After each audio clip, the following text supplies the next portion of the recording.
EOG Mini Lesson number 6. Daniel earned $8 an hour. At his job, he works 35 hours each week. He received a 5% pay raise. How much more will Daniel earn each week after the pay increase?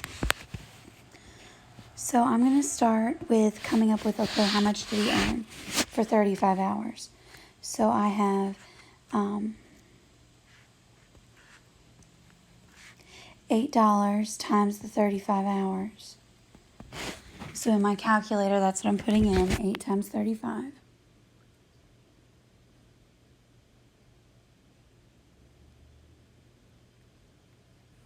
And I get 280. So that's how much he gets. That's 100%. So I have my percent and I have my money. So 100% is $280. I want to figure out what 105% is because it was a 5% increase.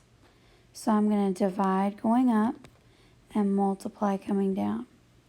105 divided by 100 times 280. And I get $294. Now they only want to know how much more money he's going to make. So I take 294 and I'm going to subtract 280 and I figure out he's going to make $14 more per week. Okay, this is a different type of equation than we've looked at before. I realize it's a different type. So we're going to unpack it the same way we would any other equation. So I have y minus 7 divided by 9. So this is probably a calculator inactive question. So I'm just going to kind of go over the integer rules as we go. So my first thing is to clear my denominator. So I'm going to multiply each side by 9. Because if I divided by 9, the opposite would be to multiply by 9. So I end up with negative 45 because a positive times a negative number is going to be a negative number equals y minus 7. So then I'm going to add 7 to each side. Y equals, my signs are different, so I have to subtract, and I get 38. And it's going to be negative because the sign of the larger absolute value is negative. So my answer should be C. 4 friends each flipped a coin a different number of times. Alice got heads 75% of the time. Mary got heads 8 out of 10 times. Sarah got heads 17 out of 20 times. And Ellen got heads 3 out of 5 times. Who had the greatest percentage of heads? Okay, so I'm going to use tables to help me. I don't have to figure out Alice because I already know her percentage. So I have percent and, well, I should really probably do part and total.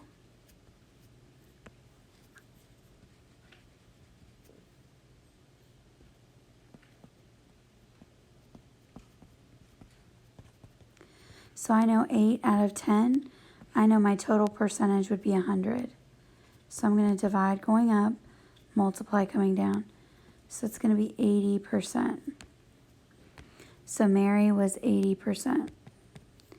Then I'm going to figure out Sarah. So I have my part and my total. So I know that's 17 out of 20 times. So 100% would be my total. I divide, multiply. So 100 divided by 20 is 5. 17 times 5 is 85%. So Sarah was 85%. Ellen is 3 out of 5 times. So I have my part and my whole. So I have 3 out of 5. 100 is my total percentage. Divide going up, I get 20.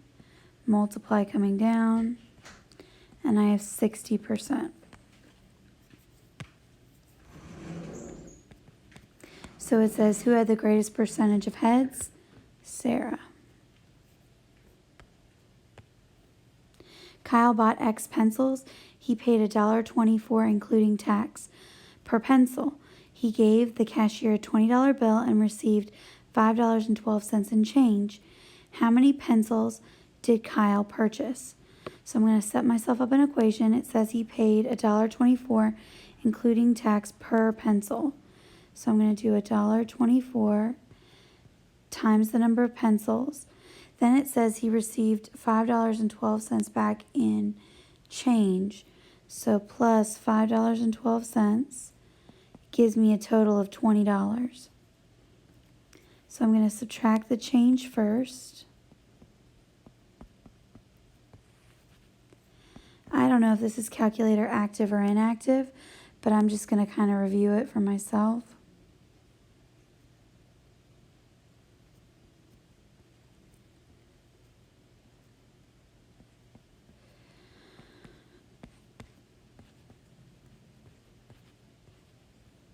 All right.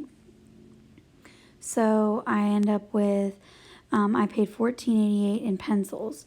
So then I'm going to divide by $1.24 on each side. I'm going to do some long division.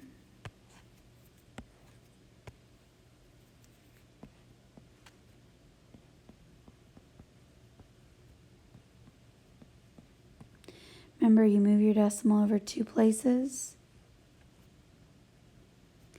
So 124 goes into 148 one time.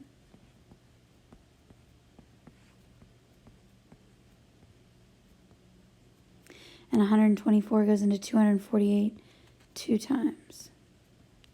And I have no remainder. So 12 pencils.